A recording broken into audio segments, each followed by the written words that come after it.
Welcome to the Investor's Playbook, your voice in Scottsdale and Paradise Valley luxury real estate. Whether you're a seasoned investor or new to the game, consider this your edge. And now, your host, Frank DiMaggio. It's time! On this episode of the Investor's Playbook, we're going to speak about something that's near and dear to my heart. How to pick a builder or a contractor for your new home or your renovation project. Obviously, being a home builder and renovator myself, I am uniquely positioned to speak on this subject. And as a real estate agent, I am one of the only people in this market who have not only built homes for individuals, renovated homes for individuals, but also represented buyers who have built homes with other builders or renovated with other builders. I'm going to take all that knowledge, experience, and education that I've learned both personally and as being a real estate agent. I'm going to give you some tips and guidelines so that you make the right choice in such an important decision. First, subcontractors build houses. I can't say this enough. The subs build the house. The general contractor that you're going to be hiring or the home builder you're going to be hiring is in charge of selecting the right subs, managing those subs, managing the quality of the build, the schedule, and the budget. But unless you have a self-performing builder, which there are very, very few, just understand subcontractors build houses.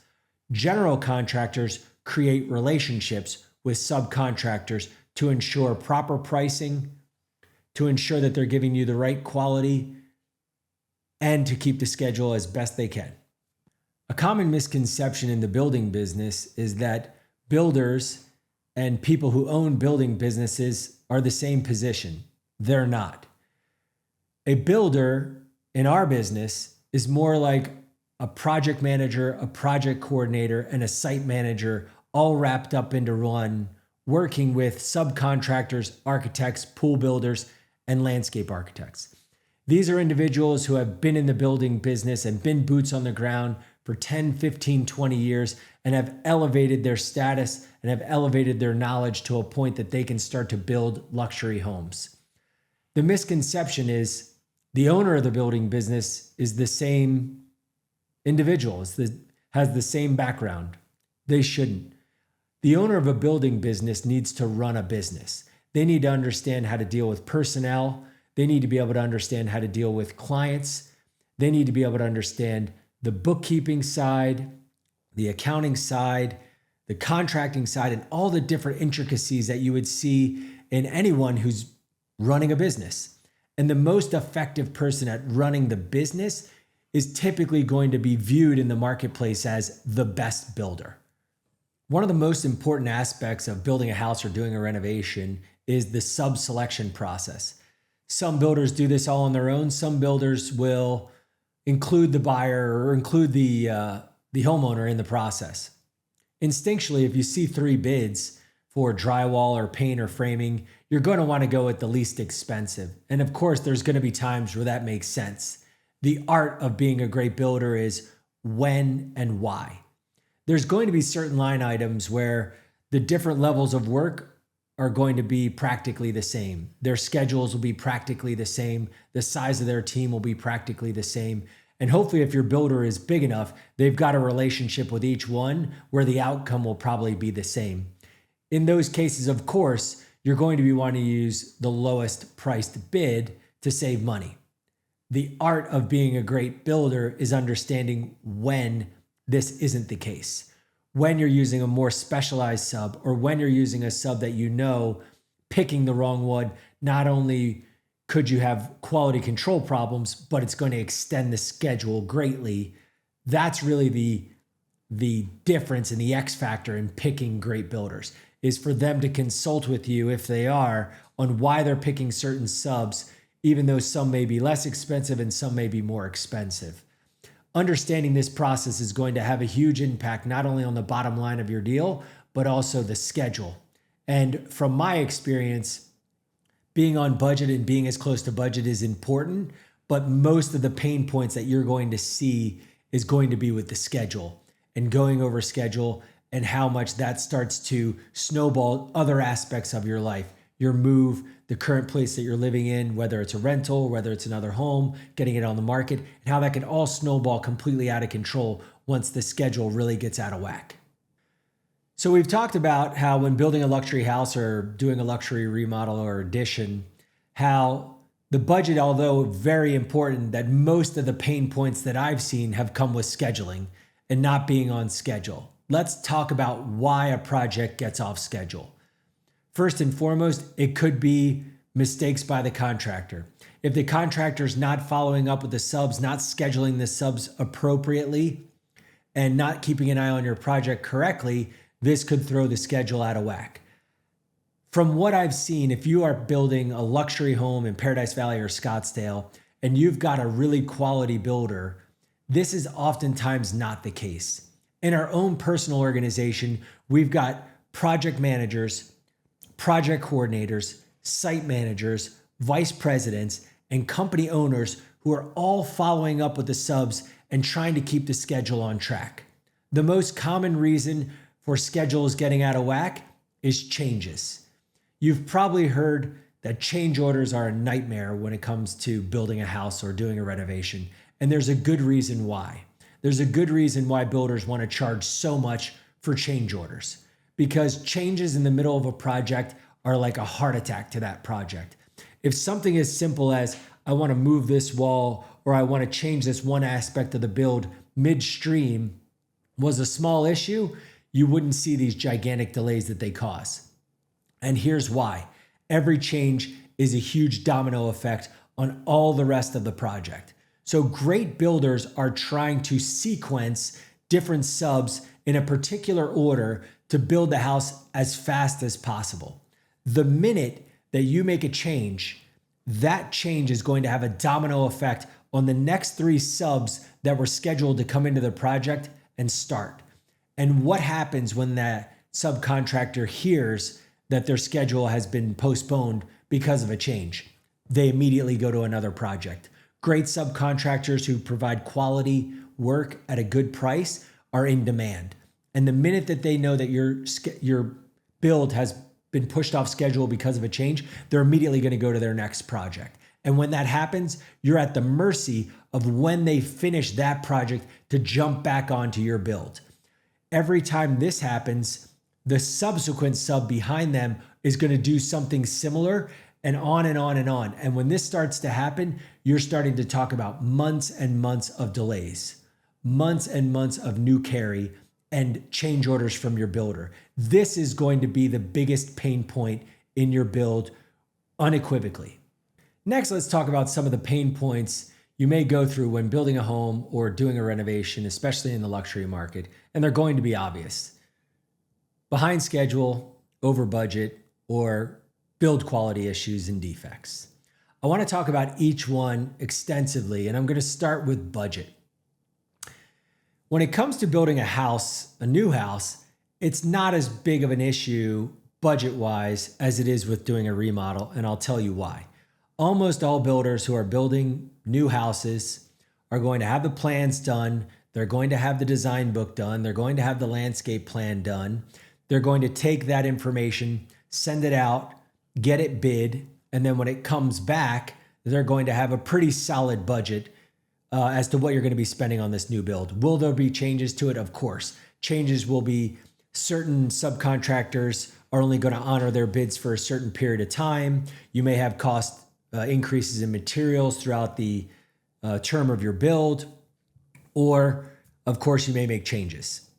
Where we really see this come into play, and where I've seen it come into play most impactfully, is on major remodels. And I'll tell you why.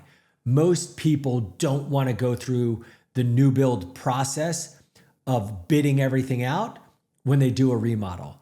The typical remodel client wants to do it like this. I want to put about $1 million, $1.5 million into a remodel. I want to try to get these things done. Let's draw it up and get started as quickly as possible. And when doing that and making estimates as opposed to getting bids, you put yourself at risk for going majorly over your budget. Everything you learn in this podcast today are things that your builder or contractor should be going through with you before you embark on this process of either building a new home or doing a major renovation, but they rarely do. You may ask yourself, why? They don't want to talk you out of the deal. They don't want to talk you out of potentially building a new home or potentially doing a major remodel, because obviously that's how they make their living. So instead of worrying about having a builder take you through this entire process, we're going to do it here on this episode. And we're going to give you all that information that you need so that you know exactly what you're getting into before you embark on this process. Now, you may think to yourself, isn't this going to make some other builders upset? I don't think so. I think they want an informed customer when they go through this process. I don't think they want somebody halfway through getting really upset and sideways with them because they're uninformed as to what this process is. I think they would rather you have the information now before you start the process so you know what to expect and you're not thrown for a loop when any of these things or issues come up. You may be asking yourself, if you're thinking about building a new home or doing a major renovation or addition onto your house, what are those really, really important factors that should come into that build process that maybe the builder isn't telling you is extremely important? Well, let me tell you. First and foremost, everything starts with the architect and the landscape architect. Trying to save a few bucks on picking a different architect than you really want or a different landscape architect than you really want is going to end up being a crucial mistake if you're doing a luxury home or you're making a renovation to a luxury home here in Paradise Valley or Scottsdale. Everything starts with them. What they draw on those pieces of paper ends up being the house you're going to live in and the yard you're going to be enjoying. Do not cut corners on the architect and the landscape architect that you select. Do not do an insufficient amount of due diligence when picking these individuals. A great builder should be giving you options as to what architect and landscape architect you should be using for your project, and they should be introducing you to multiple different architects to give you the best opportunity to pick the right fit for what you want to do. Most importantly is the builder should be the consultant of this portion of the process. They should be consulting and informing you on the reputation of the architects, how long they've been in the marketplace, and especially the types of homes that they specialize in. Talented architects can draw all different types of homes, but if you're in the business, what you'll realize is certain architects really enjoy drawing and building certain types of homes. And if you're coming to your builder and you're saying, we really want to build a modern, we really want to build a traditional, we really want to build a European inspired home, they should be consulting with you as to which architects have the most experience and have had the best success in that particular style of home. Another critical component of the build is the quality control that the builder has over the subcontractors. We all know that the subs build the house, but the contractor needs to be watching the execution of the plans by each individual subcontractor. This is one of the most important jobs of the general contractor. Selecting the right sub, keeping them on schedule, but also overseeing the quality of what they do. And this should be a very important factor in picking the contractor or builder you want to work with. A lot of builders don't have the capacity to continually watch the subs on your project because they're either bouncing around to too many different job sites or they don't actually have a site manager dedicated to your project. They're using project managers or project coordinators who are also trying to help manage the site. And when building a luxury home or doing a luxury remodel, you're asking for trouble if you do this. One of the most common questions I get for somebody who's going to build a new house or do a major renovation is it better to go with a large scale operation or that more boutique builder who's only got one or two going at a time? And I could definitely see the advantages of both and the disadvantages of both. But for me, if I obviously think going with a large scale builder makes the most sense. And I'll tell you why. First and foremost, the leverage that they have against the subcontractors, the architects, the landscape architects, the pool builders, the AV companies, and all the different components of your build is much greater when they've got a lot of different projects going.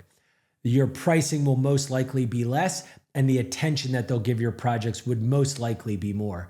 They don't want to upset a builder who's got 5, 10, 15 projects going and is going to build a lot more houses because it could have a huge impact on their business.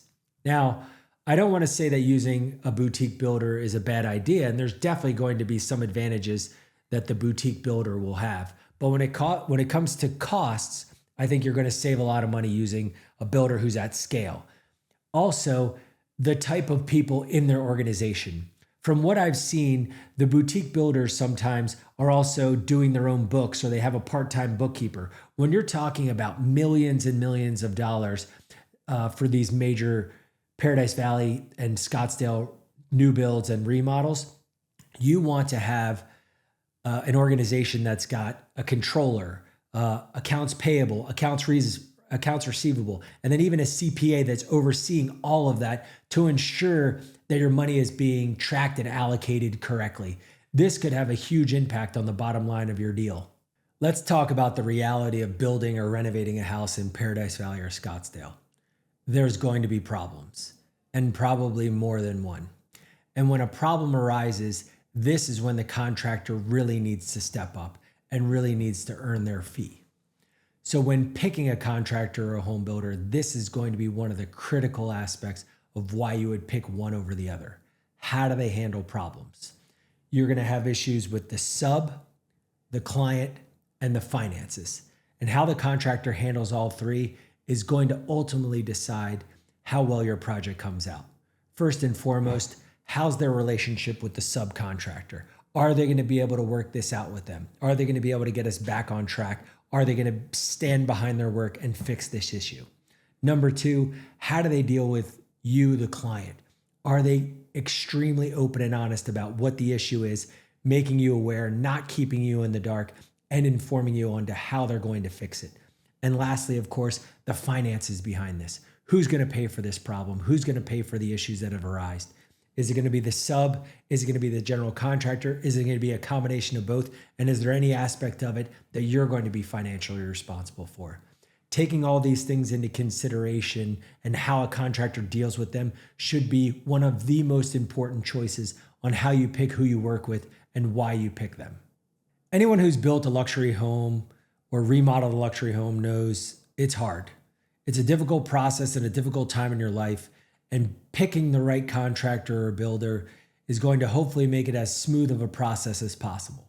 One of the things to consider: who will be the team members from the build company on your project? Do they have dedicated project managers? Do they have dedicated site managers? Do they have project coordinators? Do they have vice presidents? Do they have accounts payable, accounts receivable, and controllers? Why are all these different aspects so critical in building a luxury home or doing a luxury remodel? I will tell you.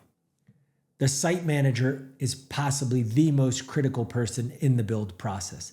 They're the ones that I would consider the actual builder of your home. They're boots on the ground. They're the relationships with the subs. They're watching your quality control. They're ensuring that the architectural plans that have been drawn are actually executed in the field. This is a non-negotiable if I'm building a luxury home or doing a renovation in Paradise Valley or Scottsdale. The company has to have site managers on site overseeing the build process. Then you have your project manager. Your project manager is somebody who's sort of building the house on paper. They're typically in the office, coming in the field occasionally, but they're dealing with all the high-level aspects, all the bidding, and all the different aspects of your build that aren't boots on the ground. And then, of course, a project coordinator. A lot of companies don't have project coordinators, and they're a super important person in your build. Every time you need to order things, lighting, plumbing, then tracking, it comes in, checking to make sure it's not broken, checking to make sure that it's in the correct location in storage so that when a sub needs to find it, it's there. Asking a project manager or a site manager to also do this is almost ensure that you're going to have problems on your build. And then who's helping you with the finances? You're talking millions and millions of dollars. Do they have accounts payable? Do they have accounts receivable? And do those people have somebody overseeing all of it at a controller level to ensure that all of your draws are accurate, to ensure the billing that they're getting from the subcontractors is accurate? If you're busy and you're running a business or you've got a busy profession and you're not able to really dig into all the different details of this build process as it's going, you need to trust the team of the builder that you're hiring, that they're checking all these details and they're making sure the numbers are right, the build quality is right.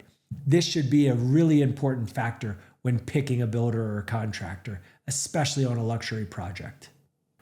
What are some of the most critical reasons to pick a good builder with great experience and an outstanding reputation? First and foremost, you're going to build more equity in your home.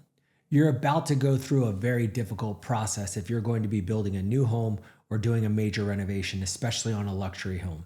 It's going to be long and it's going to be expensive.